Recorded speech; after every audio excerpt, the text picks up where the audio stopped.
What if the person you were about to marry was secretly plotting to destroy your family? Welcome to Reddit, where the most jaw-dropping relationship dramas come to life.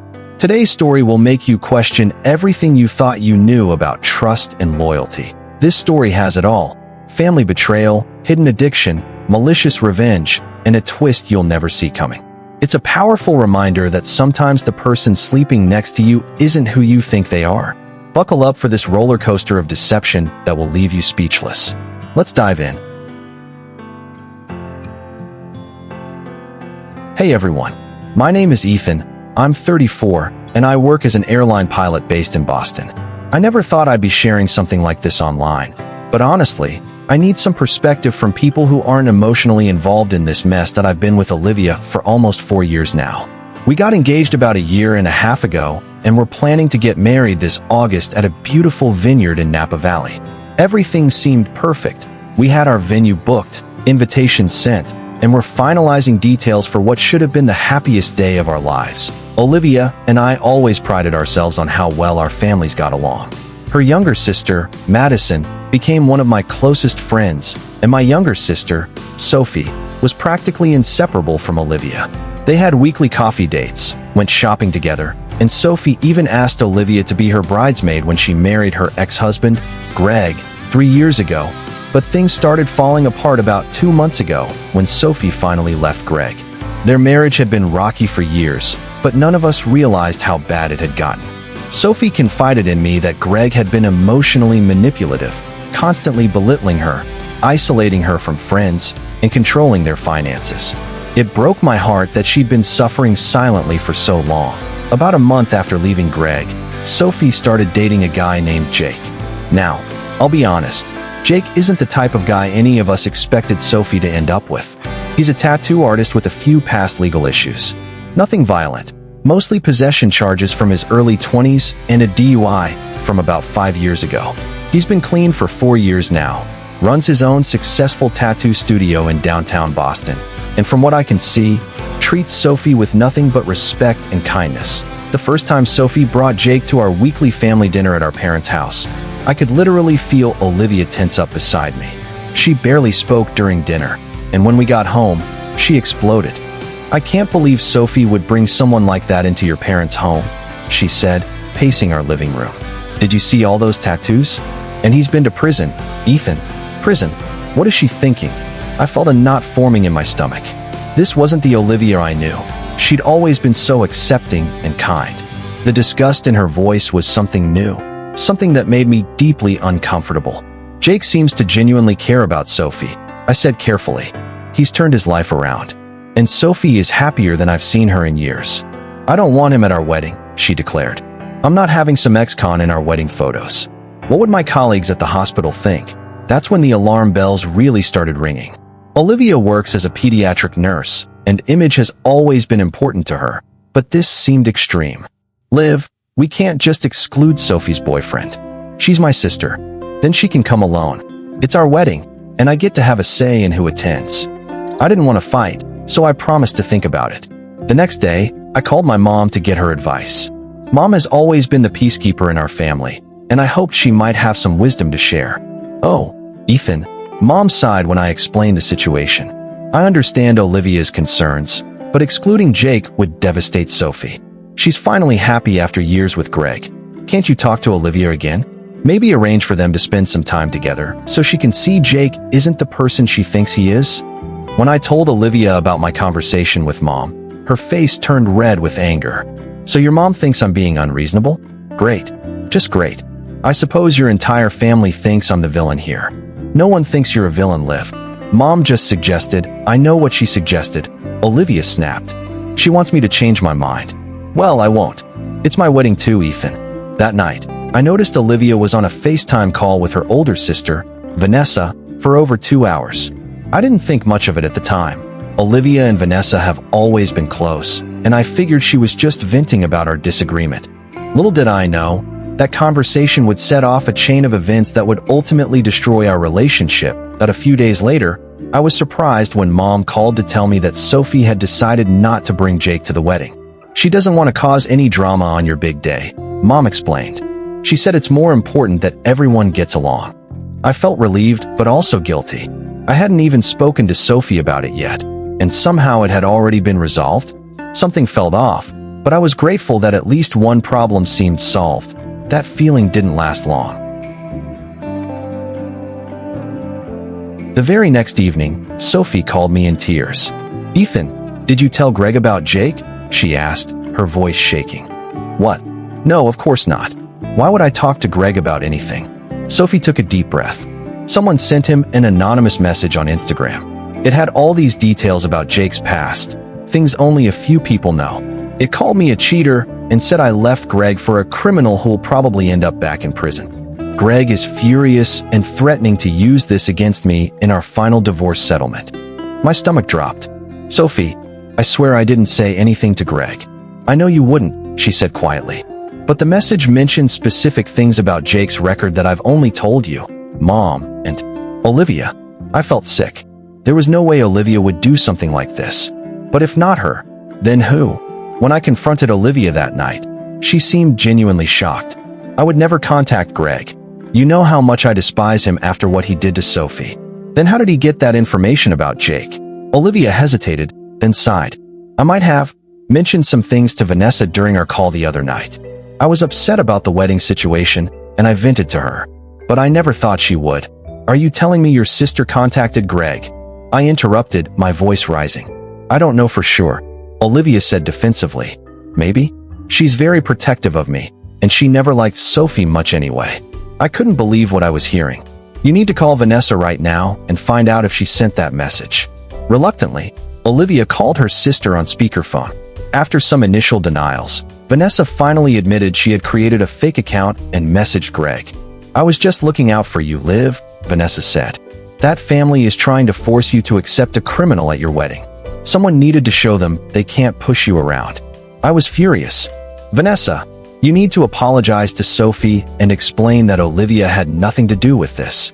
"Fine," Vanessa huffed. "I'll text her tomorrow." The next morning, I woke up to my phone exploding with notifications. Vanessa had created a group chat with me, Olivia, Sophie, and my mom, supposedly to apologize. But what started as an apology quickly devolved into a blame game. What made it infinitely worse was that Olivia, after apparently drinking several glasses of wine, joined the chat and began attacking my family. "Your precious Sophie always gets what she wants, doesn't she?" she wrote. "Poor Sophie with her bad marriage. Poor Sophie with her criminal boyfriend. Well, what about what I want? It's my wedding too." She continued for hours, sending increasingly hostile messages. My mom tried to defuse the situation, but Olivia just targeted her next. "And you, Barbara," always taking their side, acting so perfect and judgy while enabling Sophie's terrible choices.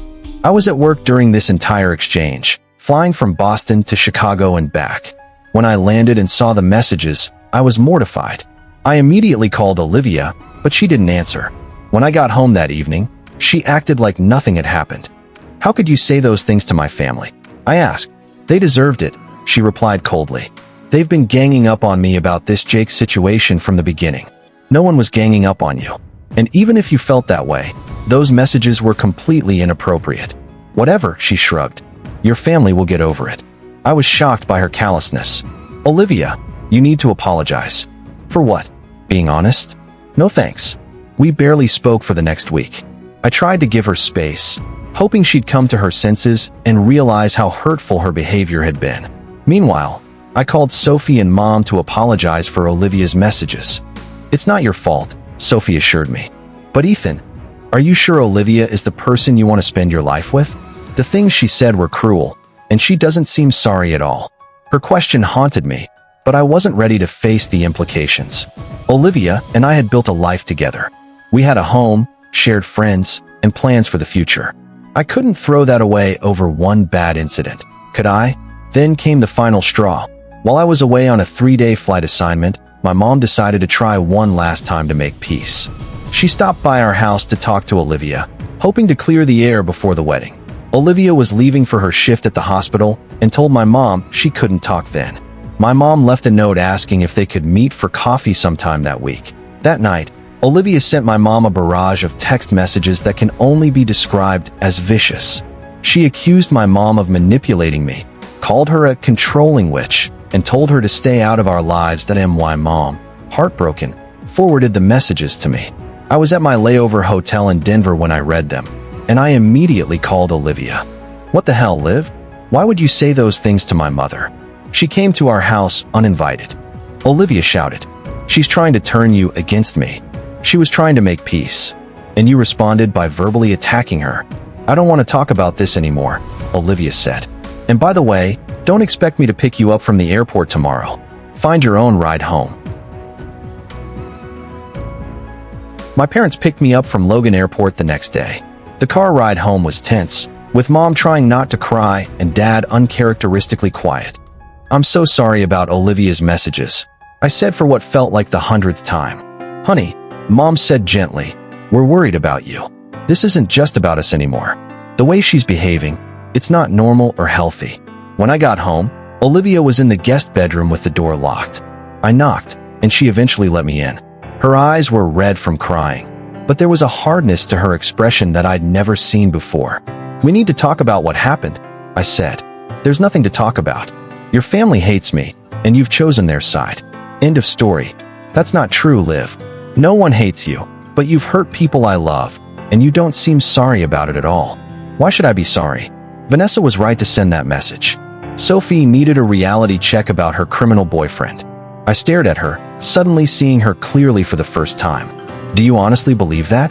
That it was okay for your sister to interfere in Sophie's divorce? To potentially affect the legal outcome? Greg deserved to know who his wife left him for," she said stubbornly. "Sophie didn't leave Greg for Jake. She left because Greg was emotionally abusive. Jake came later." "Whatever." Olivia rolled her eyes. "The point is, I'm not apologizing to anyone. If you want this wedding to happen, you need to choose me or them." In that moment, everything became crystal clear. This wasn't the woman I thought I knew. This wasn't someone I could build a life with. "I can't marry you, Olivia," I said quietly. "Not like this. Not when you can hurt people I love and feel no remorse." Her face crumpled, then hardened again. "Fine. Have it your way." The next few days were a blur of tears and silence. We agreed that I would stay in the house while she found a new place, since my name was on the mortgage. She moved into the guest room, and we barely spoke. 2 days later, she went to stay with a friend. I thought maybe some space would help us both process what had happened. Maybe there was still a chance to work things out if she could just acknowledge how hurtful her actions had been. That hope died when I came home from work to find my living room couch covered in what appeared to be baby poop. A dirty diaper had been deliberately left on the cushions, leaking into the fabric. Several of my possessions were missing, including family heirlooms that had nothing to do with Olivia. Security camera footage from our doorbell showed Olivia entering with Vanessa and her toddler. Vanessa could be seen changing her baby on my couch, then deliberately leaving the soiled diaper behind while they both laughed. The next day, Olivia began posting on social media. She claimed I had cheated on her, completely untrue, that I had abandoned her when she needed me most, and that my family had bullied her throughout our relationship. Mutual friends started texting me, asking what was going on. I chose not to respond publicly. Instead, I changed the locks, blocked Olivia and Vanessa on all platforms, and contacted a lawyer about the stolen items. The most shocking revelation came a week later when I was cleaning out the guest room. Behind the bed, I found a stash of empty vodka bottles, at least a dozen, hidden where I wouldn't see them. In the back of the closet were more empty bottles and receipts for alcohol purchases dating back months. It suddenly made sense. The erratic behavior, the explosive anger, the personality shifts. Olivia had been hiding a serious drinking problem, one that apparently got worse when I was away on flights. When I mentioned this discovery to Sophie, she hesitated, then admitted something that broke my heart. There were times in the past year when Olivia would call me late at night, clearly drunk, saying terrible things about you. She'd accuse you of flirting with flight attendants or not loving her enough. I never told you because she always apologized the next day and claimed she was just stressed about wedding planning. I thought it was just cold feet. It's been 3 months since the breakup. The wedding has been canceled, deposits lost, and explanations sent to confused guests. My family has been incredibly supportive, and surprisingly, so have most of our mutual friends who've seen Olivia's behavior firsthand. Sophie and Jake are still together and doing well. Jake has been helping Dad renovate his workshop, and they've actually become good friends. Mom still feels guilty about the whole situation, but I keep reminding her none of this was her fault. As for me, I'm still processing everything. Some days I feel like I dodged a bullet. Other days I mourn the relationship I thought I had. But one thing's for certain, I'm grateful I discovered who Olivia really was before we got married, not after. So there you have it.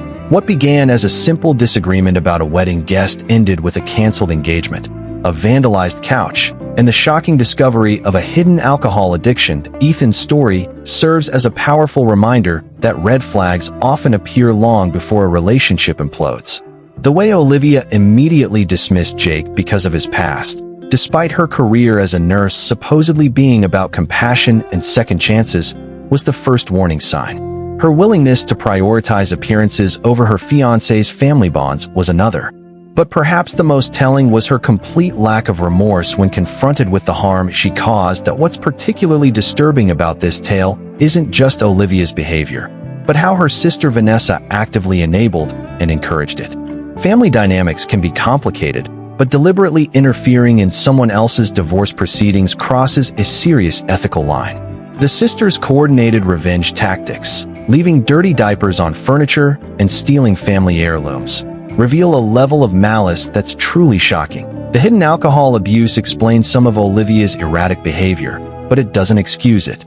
Many people struggle with addiction without deliberately causing harm to others. Ethan dodged a bullet by discovering these issues before marriage. Not after children and shared assets would have made separation much more complicated. This story reminds us of the importance of honesty in relationships, the value of family support during difficult times, and the courage it sometimes takes to walk away from a toxic situation. It also highlights how crucial it is to see people for who they truly are, not who we want them to be. What would you have done in Ethan's position? Would you have broken things off after the group chat incident, or tried to work through it? At what point does someone's behavior become unforgivable? Share your thoughts in the comments below. And if you enjoyed this deep dive into Reddit's most dramatic relationship stories, hit that subscribe button and notification bell so you never miss an upload. Like this video if you want to see more stories like this one. Thanks for watching, and we'll see you in the next video.